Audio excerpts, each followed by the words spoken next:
নমস্কার, সবাইকে স্বাগত আমার চ্যানেল সর্বরী আনব্রেকেবেলে। আজকে রাষ্ট্রবিজ্ঞান অর্থাৎ পলিটিক্যাল সায়েন্সের লার্নিং ডিজাইন নিয়ে আলোচনা করব এই ভিডিওতে। এটি তোমাদের ক্লাস 11-এর ওপর হবে লার্নিং ডিজাইনটি, আর এটা 8 নম্বর লার্নিং ডিজাইন। এর আগে 7টা লার্নিং ডিজাইন আপলোড করা আছে, তোমরা প্লেলিস্ট চেক করে দেখে নিও, পরপর সমস্ত লার্নিং ডিজাইনগুলো পেয়ে যাবে। একক কী বলা হয়েছে যে রাজনৈতিক দল ও চাপ সৃষ্টিকারী গোষ্ঠী, আর উপ একক হলো রাজনৈতিক দল, জাতীয় ও আঞ্চলিক দলের অর্থ। খ বলা হয়েছে যে চাপ সৃষ্টিকারী গোষ্ঠী। গ রাজনৈতিক দল ও চাপ সৃষ্টিকারী গোষ্ঠীর মধ্যে পার্থক্য। ঘ ভারতের দলীয় ব্যবস্থার মৌলিক বৈশিষ্ট্যসমূহ। আর আজকের পাঠ অর্থাৎ এই ভিডিওতে আলোচনা করব ভারতের দলীয় ব্যবস্থার মৌলিক বৈশিষ্ট্যসমূহ এই উপএককটি নিয়ে। দেখো, প্রথমে আছে শিখনের লক্ষ্য উদ্দেশ্য। এর মধ্যে হলো স্মরণমূলক থেকে কী কী জিনিস জানতে পারবো আমরা সেগুলো দেখে নিই। কততম সংবিধান সংশোধনের মাধ্যমে ভারতের রাজনৈতিক দল ব্যবস্থা সাংবিধানিক স্বীকৃতি লাভ করেছে তা উল্লেখ করতে পারবে। ভারতের দলীয় ব্যবস্থা কী ধরনের ব্যবস্থা তা শিক্ষার্থী বলতে পারবে। তারপরে বলা হয়েছে যে ভাঙাগড়া রাজনীতি বলতে কী বোঝায় তা বর্ণনা করতে পারবে। ওটি ধারণাগত মধ্যে পড়ে। এরপরে হচ্ছে অনুধাবনমূলকের মধ্যে বলা হয়েছে ভারতের জোটবদ্ধ রাজনীতির সূত্রপাত কেন ঘটে তার কারণ নির্ণয় করতে পারবে। চাপ সৃষ্টিকারী গোষ্ঠীর সঙ্গে রাজনৈতিক দলের সম্পর্ক ব্যাখ্যা করতে পারবে। দলীয় ব্যবস্থার আঞ্চলিকীকরণের প্রেক্ষিত বিচার করে তার সপক্ষে যুক্তি দিতে পারবে।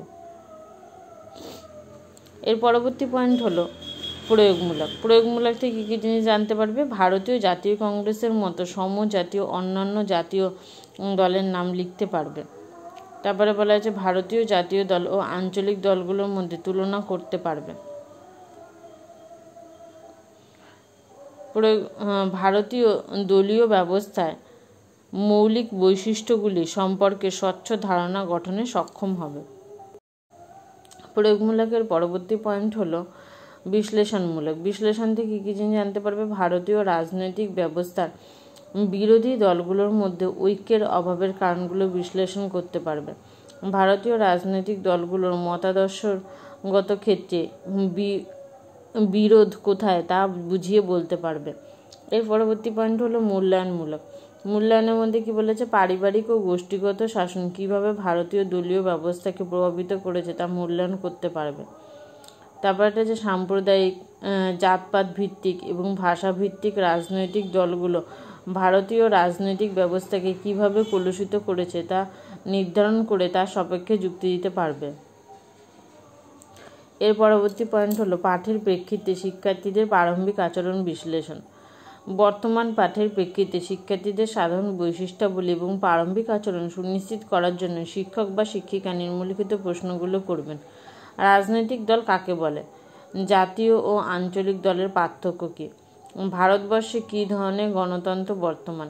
তারপরে বলা আছে এরূপ শাসন ব্যবস্থার অপরিহার্য অঙ্গ কী? এর পরবর্তী পয়েন্ট হলো শিখন সহায়ক উপকরণের প্রস্তুতি ও নির্বাচন। সাধারণ উপকরণ চক, ডাস্টার, ব্ল্যাকবোর্ড, নির্দেশক দণ্ড ও পাঠ্যপুস্তক ব্যবহার করা হবে। বিশেষ উপকরণের মধ্যে বলা হয়েছে ভারতীয় দলীয় ব্যবস্থার বৈশিষ্ট্য সম্বলিত চার্ট, ভারতীয় জাতীয় ও আঞ্চলিক দলগুলোর তালিকা সম্বলিত চার্ট। এর পরবর্তী পয়েন্ট হলো শিখন কৌশলের মধ্যে প্রথমেই ছক করে বাঁদিকে শিখন ক্ষেত্র এবং ডান দিকে প্রাসঙ্গিক কৌশল লিখে নেব। দেখো, প্রথম পর্যায়ে কী বলা হয়েছে, ভারতীয় দলীয় ব্যবস্থার মৌলিক বৈশিষ্ট্যসমূহ। সংবিধান বহির্ভূতভাবে উৎপত্তি, বিভিন্ন দলের বিভিন্ন উৎপত্তিস্থল, জোটবদ্ধ রাজনীতির সূত্রপাত, ত্রুটিপূর্ণ ভোটদান পদ্ধতি, বিরোধী দলগুলোর ঐক্যের অভাব। আর এদিকে ডান দিকে কী আছে বলেছে, প্রধানত প্রতিপাদনের মাধ্যমে এবং মাঝে মাঝে প্রশ্ন উত্তরের সাহায্যে শিক্ষার্থীদের সক্রিয় অংশগ্রহণের মাধ্যমে পাঠে অগ্রসর হবেন। এরপরে আছে পাঠ পর্যায় 2। শিখন ক্ষেত্রে কী বলা হয়েছে, ব্যক্তিকেন্দ্রিক রাজনৈতিক দলের অবস্থিতি, পারিবারিক ও গোষ্ঠীগত শাসন, দলীয় ব্যবস্থার আঞ্চলিকীকরণ, সাম্প্রদায়িক দলসমূহের অবস্থিতি, তারপরে জাতপাত ভিত্তিক রাজনৈতিক দলের অবস্থিতি। এরপরে আছে প্রাসঙ্গিক কৌশলের মধ্যে পাঠ পর্যায় 2।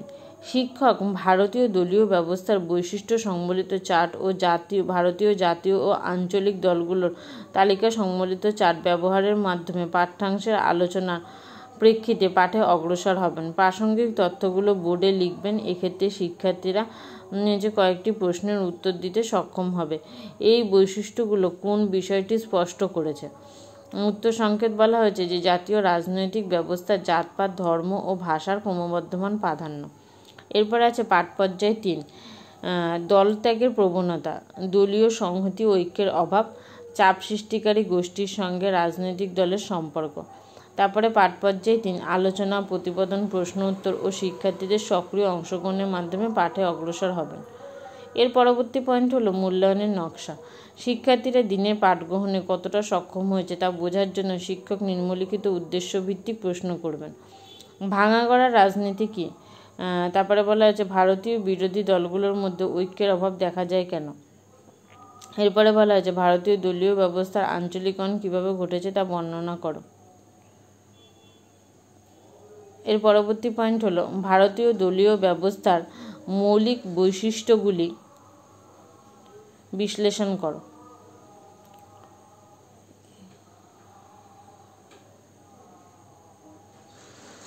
এর পরবর্তী পয়েন্ট হলো দুর্বলতা নির্ণয় বা সংশোধনী পাঠের প্রয়োজন। অর্থাৎ সম্পূর্ণ বিষয়টি পড়ানোর পর যদি কোনো বিষয়ে ছাত্রছাত্রীদের বুঝতে অসুবিধা হয় তবে সেক্ষেত্রে শিক্ষিকা মহাশয় সেই বিষয়টি চিহ্নিত করবেন এবং সেই বিষয়টি ছাত্রছাত্রীদেরকে পুনরায় ভালোভাবে বুঝিয়ে দেবেন যাতে সেই সম্পর্কে তাদের কোনো অসুবিধা না থাকে। এই পর্যন্তই ছিল সম্পূর্ণ লার্নিং ডিজাইনটি।